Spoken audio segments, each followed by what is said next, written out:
Very heavily invested into experimentation and all of this fun stuff. I see the plasma. Tell us how did this happen? How did you get here? Hey guys, good to see you. I'm looking for a new blood boy. Just in case. Any potentials? Okay, cool. Just a heads up, so you know. Yeah, I mean, so I've thought about AI like nonstop for the past decade. It seems like it is clearly the most important thing happening in the entire world, without question. And it seems more consequential than any of us can understand. And so I was really trying to figure out how to think about this, and I did this thought experiment. Well, I struggled with it for years. I just couldn't wrap my head around it. So I did this one thought experiment where I imagined being present in the year 2500. So you transport a few hundred years in time. So they have the advantage of looking back at us, this detached, distant vantage point. They don't really feel us or know us, so it's like we're just kind of this obscure thing. And they're talking amongst themselves, and they identified two things. Like, kind of like when we look back at the 3rd century, we say, yeah, in the 3rd century, blank happened and blank happened. Like, we kind of compress the entire century to two things, and the rest just kind of smooths out. So I thought, what would they say about us? And I think they would say two things happened in the 21st century. One, they would say, that's when humans gave birth to superintelligence. That's happening. And the second thing they say is that's when humans figured out they were no longer going to die. That was the moment where everything changed, where when death was inevitable, we YOLO our way to life. But when you have that possibility of extending your lifespans to some unknown horizon, everything changes. So I thought that really is it, and I thought don't die is like the answer to this moment. I love that. So I saw that you tweeted, the last Bitcoin will be mined in 2140. And I know you have a very philosophical thinking about the connection of Bitcoin and your movement and what you do. Could you weave that together for us? And then I'm going to open it up to you guys so you can ask questions, but I'd love to hear that from you first. Yeah, I mean, we are fundamentally aligned, right? Like Bitcoin and longevity are peas in a pod, right? Like I inherently reject the idea of aging, right? We are fundamentally, principally agreed.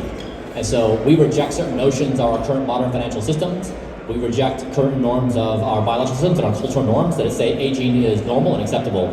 So yeah, I think there's a very strong pairing between Bitcoin and don't die. So in other words, your plan is to be here in 2140 when that last Bitcoin is mined? Without question, yes. Okay, so who's got questions for Bryan? We're gonna come and start passing the mic. I'm gonna leave you to it. Thank you so much. Who's got it? So how about this, you guys? How about we just do like a quick summary of health stuff? Yeah? Yeah, do it. So you guys need to get your shit together, okay? Cool? Okay, so we're gonna go through like a commitment pattern, okay? So over the past 5 years, I have the best biological markers of anybody in the world. Okay, I created a new sport, don't die.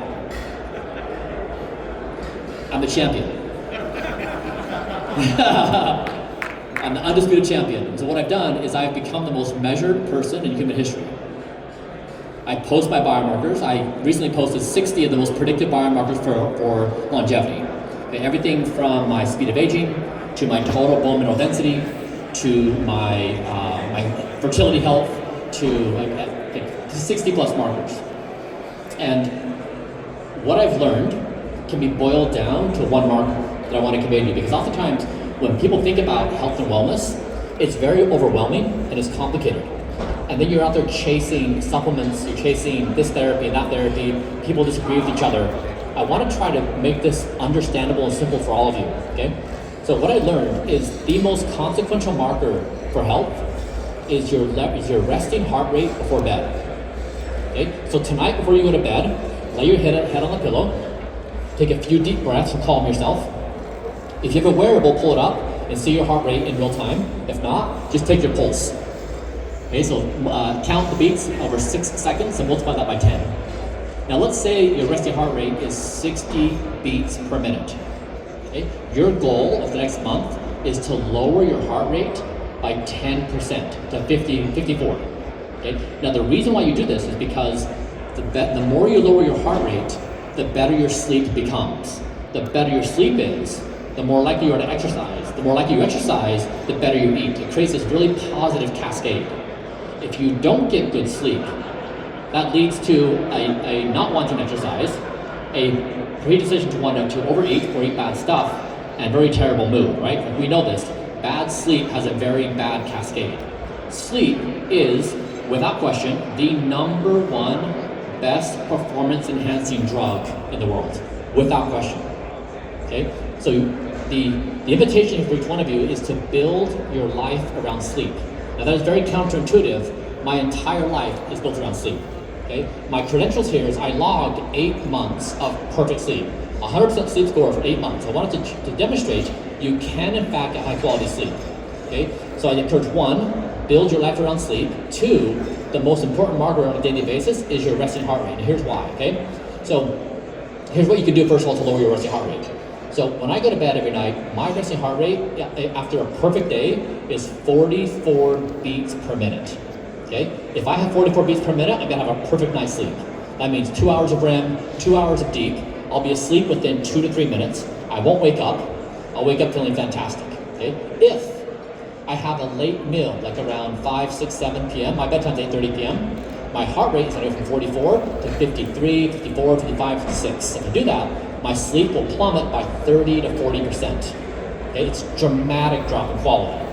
Now, when you do that, of course, a whole bunch of negative things happen inside the body, okay? So what you're gonna realize is, first of all, I would encourage you, if your bedtime is 10 p.m., have your final meal of the day at least at 6 p.m. Okay, 4 hours before you go to bed. Try that out. Okay, and you do that because your body needs that time to digest food, and then when your body has that time, it can apply more metabolic resources to go to sleep. If you have your last meal at 9 p.m., an hour before you go to bed, your body's still digesting the food, which means it can't allocate towards sleep. Elevates your heart rate, and you can't go to sleep. It'll delay how long it takes you to go to sleep. You get less REM, less deep, you'll wake up a lot more. So first is you're gonna realize not just the timing of your last meal, but what you eat really matters. So if you have like a heavy carb loaded pizza or lasagna or bread or like something that's very heavy, it's also gonna raise your heart rate. So you're gonna learn through intuitive interactions what foods increase your heart rate and what timing increase your heart rate. Lower those, okay, at all costs. Now, I have my final meal of the day around noon, okay, but that's my preference. You don't need to do that. I've just found that that is optimal for me to get good sleep. So you can still do later meals with friends, be social, just have a lighter meal at the end of the day. Number 2 is one of the bigger things that increases heart rate is rumination and stress. So you know this, like if your bedtime's at 10 p.m., you're kind of winding down that later part, you're stressed, you're anxious, you're mad, you're ambitious, right? You got all these like uncertain emotions, okay? That rumination will drive your heart rate up 10, 15, even 20 beats per minute. It will also make your sleep very turbulent. All night long, you're like going in and out. So even if you fall asleep, you wake up, you're like, where's Bitcoin now, right? Like what's happened, what's the price, right? All night long. So you're in your last, so at 10 p.m. to your bedtime, by 9:30, screens are off, okay? You've got to dump the screen, okay? Do it.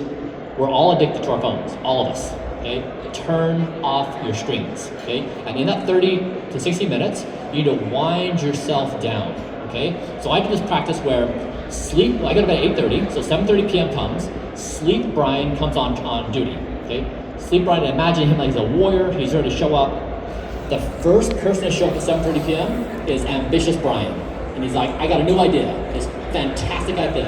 And Sleep Bryan says, Ambitious Bryan, we love you, you're doing a great job in life. Also, we're in sleep mode. Right now, we are preparing ourselves for sleep. We're gonna write down your wonderful idea, and then tomorrow we can talk about it. And Ambitious Bryan says, are you sure? And Sleep Bryan says, we got it. You sure? We got it. Okay. Next, Anxious Bryan. He shows up, he's like, you know what, today, you were a real asshole in that conversation. You didn't need to be, you fucked up. And Sleep Bryan says, thank you, Anxious Bryan. We appreciate the self-awareness, you're doing a great job. Keep on reminding us of these things, I'm gonna write that down, I'm gonna take care of that tomorrow. But the point is, you need to go through your ruminations and address your concerns. If you don't address your own internal problems, you won't be able to rest from them. So you'll fall asleep, and you all know what happens, you wake up, and you're in that rumination cycle. And you can't get out. All night long, you're looping. That keeps you in light sleep, not in deep sleep, okay? So lesson number 1, lower the heart rate to food. 2 is you have to address the things that are causing you stress, anxiety, and worry, okay? And that's whether you do what I do or some other version. I personally really like holding a book in my hand and reading. That is the thing that calms me the best. Evidence shows it's as good as a sleeping medication. So I don't do a Kindle or anything else, a physical book in my hand, reading for 10 minutes, it'll make my sleep very stable. My time check okay? Okay, cool. How's it, is this okay? Do you want to give them a chance to open it up for like 5 minutes? But you keep going. Yeah, okay, cool. What do you think? Yes, like because I'm telling you, I promise you, this will change your life. Like it will, and it will change your life more than you anticipated. Like I know a lot of you are now kind of like, yeah, I'm telling you, it will make you a better person. It will make you more money. You'll be a better partner. You'll make better judgments. Like the majority of people in this room are depressed. It's true. The majority of you are mentally unwell, right? That is so true. Like, can we just be honest about that? So like, let's acknowledge that's the case, and it's because we have this culture of martyrdom that we think somehow sleep is for the weak. Like this idea is like, if you're not grinding and sleeping 3 to 4 hours a night, like, oh no, I'm fine, man, like that's all good. Bullshit, it's not, right? So I want to tell you, like, on the opposite side, what happens when you don't get good sleep, like 4 hours or less per night. Your body has these things called NK cells. They go out and they look for cancer in the body. When you don't get good sleep, your NK cells stop looking for cancer by 73%. Your body's like, I'm so stressed right now, I have to stop looking for cancer. That's how significant this situation is, okay? So it's not just like you want to, on the upside, you want the downside as well. Okay? The next thing is like other things you can do to enhance your sleep.